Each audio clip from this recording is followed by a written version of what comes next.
آپ نے خبر پائی کہ فلاں آدمی کا انتقال ہو گیا، کا وقت پورا ہو گیا.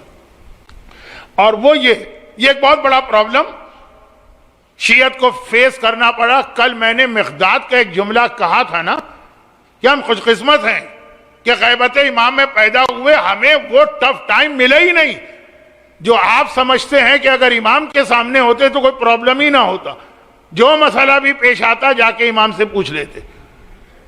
یقین رکھیے میں آپ کی بات نہیں کر رہا ہوں، میجورٹی آف شیعوں کو یہی پتہ نہیں چلتا کہ امام ہے کون. اب یہاں پہ غلط فہمی لوگوں کے ذہن میں ہے کہ رسول خدا تو پورے 12 اماموں کے نام بتا کے گئے. کس کو؟ ہر ایک کو نہیں. یہ خفیہ راز ایک راز تھا، اس میں بعد میں بات کروں گا، آج وقت نہیں.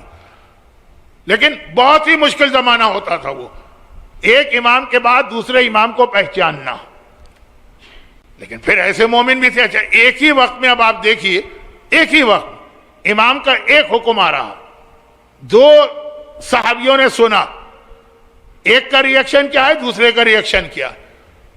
اور یہ بھی میں بتا دوں جس کا پازیٹیو ریئیکشن ہے وہ کوئی اتنے خاص یا مشہور صحابی نہیں تھے، اور جس کا نیگیٹو ریئیکشن ہے وہ اتنے اہم صحابی تھے کہ ایک پرابلم پیش آیا، پھر امام سے ہی کانٹیکٹ کیا گیا. وہ کیا؟ حسین ابن روح کا نام اس لیے ہر مومن جانتا ہے، مومنات کی بات میں نہیں کر رہا ہوں، مومن جانتا ہے کہ ان کا نام لے کر آج بھی زمانے کے امام کے لیے عریضہ بھیجا جاتا ہے.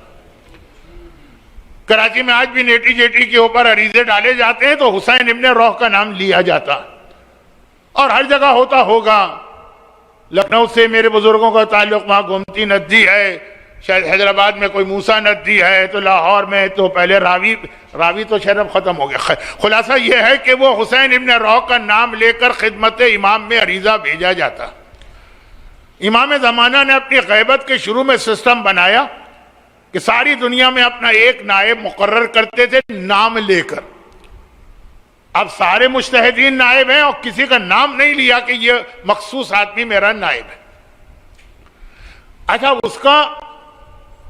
اس نائب کا بہت بڑا عالم ہونا ضروری نہیں، اس کا اصل کام اپنی طرف سے کچھ بتانا نہیں، وہ امام کے آرڈرز شیعوں کو پہنچاتا ہے، شیعوں کے مسائل، خمس، حاجتیں اور دعائیں وہ امام تک پہنچاتا ہے بس. لیکن تھے سارے کے سارے بہت ہی مقدس نیک، اور ان میں حسین ابن روح تو بہت بڑے عالم بھی. جب پہلے نائب کا آخری وقت آتا ہے تو ان کو امام بتاتے ہیں اب اپنے بعد کس کا نام شیعوں کو بتاؤ، دوسرے کے بعد تیسرا، تیسرے کے بعد چوتھا. اب ہوتا یہ ہے کہ یہ جب ایک آدھ دفعہ یہ ہو گیا نا، تو جب کسی نائب کی طبیعت اتنی خراب ہو کہ لگے کہ مرنے والے، بہت ہی کلوز جو ان کے دوست ہیں وہ قریب آ کے بیٹھے جاتے ہیں کہ امام اس وقت ان کو کیا بتائیں گے. بہت یہ ڈیٹیل اور انٹرسٹنگ ہسٹری ہے، لیکن آج کی مجلس میں ٹائم نہیں ہے.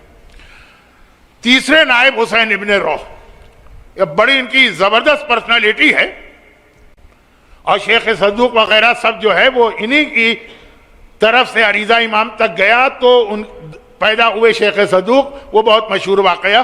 تو حسین ابن روح کا آخری وقت آ گیا تو باقی عام لوگوں کو تو نکال دیا گیا. اس زمانے میں دو سب سے ٹاپ کے جو شیعہ عالم تھے، ایک کا نام تھا سہل نوبختی اور دوسرے کا نام تھا ابو الحسن شلمغانی.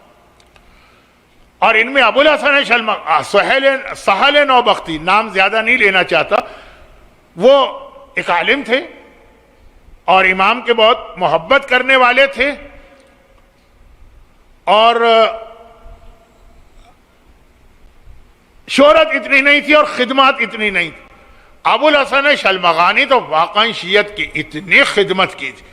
اس زمانے میں جب کتاب لکھنے کا کنسپٹ نہیں تھا، انہوں نے شیعت پر ایسی ایسی کتابیں لکھ کے پھیلا دی، تبلیغ. اور تیسری علی ابن محمد سمری، یہ تین اس کمرے میں موجود تھے. ہر ایک کو 99% یقین تھا سہیل نوبختی نئے نائب بنے، تو وہ حسین ابن روح کے سرانے بٹھا دیے گئے. علی ابن محمد سمری، ان کا اسٹیٹس کم ہے، حسین ابن روح کے پائیں تھی. حسین ابن روح کی آنکھیں باندھے، ایک دم آنکھیں کھولی. تینوں نے گھبرا کے پوچھا امام کا میسج آیا؟ کہا ابھی آیا. اور امام نے کہا ہے کہ میرے بعد علی ابن محمد سمری کو نائب بناؤ. جو چوتھے اور آخری نائب. جیسے ہی یہ جملہ سنا سہل نوبختی سرہانے سے کھڑے ہوئے, پائنتی گئے, علی ابن محمد کا بازو پکڑ کے انہیں سرہانے بٹھایا, خود جا کے پائنتی بیٹھ گئے اور کہا سب سے پہلے میں آپ کو نائب قبول کرتا ہوں. ابو الحسن شلمغانی جن کی اتنی سروسز ہیں شیعت کے لیے, ان کو یہ پتا چلا وہ وہیں ہے. ایک مرتبہ اتنے جیلس ہوئے کہ امام نے مجھ کو حق میرا بنتا ہے, رائٹ میرا ہے. کیا رائٹ؟ کہ نہیں میرا رائٹ ہے, میں نے اتنی خدمت کی ہے. کہ امام نے میرے ساتھ ظلم کیا, امام نے میرے ساتھ زیادتی کی ہے, میں اس امام کو آج سے ماننا چھوڑ رہا ہوں. کل واقعہ آیا تھا شبس ابن ربی کا, وہ ڈیفرنٹ ہے, یہ ڈیفرنٹ. یہ جو میں نے اتنا بھی کہا کہ اس نے اوپنلی کہا, یہ اس کے الفاظ ایسے نہیں تھے لیکن اس کا مقصد یہ تھا. ہوا یہ کمرے سے نکلے, اس دن سے ابو الحسن شلمغانی نے امام زمانہ اور شیعت کی مخالفت شروع کی. سہل نوبختی سے لوگوں نے کہا کہ نمبر 1 پہ تو تم تھے اور امام نے تمہیں جو تھا وہ پیچھے دھکیل دیا, اس کو بنایا. کہا دیکھو میں امام کا شیعہ ہوں, امام کا آقا نہیں ہوں. جو وہ کہیں گے مجھے ان کا حکم ماننا ہے, اپنا حکم ان پہ نہیں چلانا ہے. ایک تو یہ کہا, یہ ہر شیعہ کا یہی جملہ, اپنا آرگومنٹ آپ کو امام پہ نہیں چلانا. اور سنو, مجھے پتا کہ مجھ میں ایک کمی ہے جو علی ابن محمد میں نہیں ہے. وہ یہ کہ اگر کوئی مجھے جوش دلائے اور مجھ سے جوش دلا کے مجھ سے امام کے راز اگلوانا چاہے تو میں امام کے راز اگل دوں گا جذبات میں آ کر, ایموشنل ہو کر. شیعت کا ایک بڑا مسئلہ, بعض مومن بڑے ایموشنل ہو جاتے ہیں, اور علی ابن محمد جو ہے وہ پتھر کی چٹان ہے, ذرا سا اس پہ فرق نہیں پڑے گا. میں ایک مثال دیتا ہوں. علامہ ذیشان حیدر جوادی صاحب کے بارے میں مجھے پرسنلی پتا, یہاں ٹورنٹو میں تو کئی سال آئے, خیر باب الحوائج اس وقت تک تو بنا ہی نہیں تھا. ابو ظہبی میں تھے, وہاں کی حکومت بہت زیادہ سینسیٹیو ہے علماء کے بارے میں, شیعہ علماء ان کے چاہنے والے تھے, بہت ہی جذباتی چاہنے والے, ان کے نام پہ جان دے دے. وہ سارے راز اس کے ذریعے سے حکومت معلوم کرتی تھی. کیسے؟ مجھے پتا چلا کہ آتا تھا کوئی آدمی, یعنی وہ اس طرح سی آئی ڈی کے لوگ تو سی آئی ڈی بن کے کوئی تھوڑی آتے. کہا کہ یہ جو ایک ہندوستانی عالم یہاں پہ بیٹھا, یہ تم نے ایک جاہل آدمی کو بٹھا دیا ہے اس عرب دنیا میں. کہا نہیں, بہت بڑا عالم ہے, اتنے عرب نوجوان اس سے ملنے آتے ہیں. اچھا کوئی عرب بھی آتا ہے؟ ہاں فلاں خاندان کا وہ لڑکا آتا ہے, فلاں خاندان کا وہ لڑکا آتا ہے, فلاں سرما. وہ محبت میں جوش میں علامہ کا علم ظاہر کرنے کے لیے ایک ایک کر کے سارے نام بتا رہا ہے کہ کون کون عرب ان سے ملنے آتے ہیں. یہ تو خالی میں نے ایک مثال دی ہے جذبات میں آ کر. تم مانتے ہو امام کو؟ امام کوئی ہے ہی نہیں. اگر ہے تو بتاؤ کہاں ہے؟ جذبات میں آ کے ہم نے کہہ دیا امام مثلا جزیرہ خضرہ میں ہے یا مسجد سہلہ میں. علی ابن محمد سمری ایسا ہے کہ امام کا حکم آ جائے تو ایک ناخن کے برابر بھی اپنی جگہ سے نہیں ہٹے گا. اور میں جذباتی, کوئی زیادہ مجھے جوش دلائے گا تو میں واقعاً امام کے راز بتانے. خود پہلے کہا کہ یہ اصل ریزن نہیں, اصل ریزن ہے. امام نے کہہ دیا میرا کام ہے امام کی بات ماننا, لیکن بعد میں خود ہی اس کے لیے دلیل لے کر آئے. ابو الحسن شلمغانی, امام نے مجھ پہ ظلم کر دیا, امام نے مجھے میرے حق سے محروم کر دیا. وہ امام کے اتنا مخالف ہوئے کہ کتابیں لکھ لکھ کر شیعت کے خلاف اب پروموٹ کر رہے ہیں.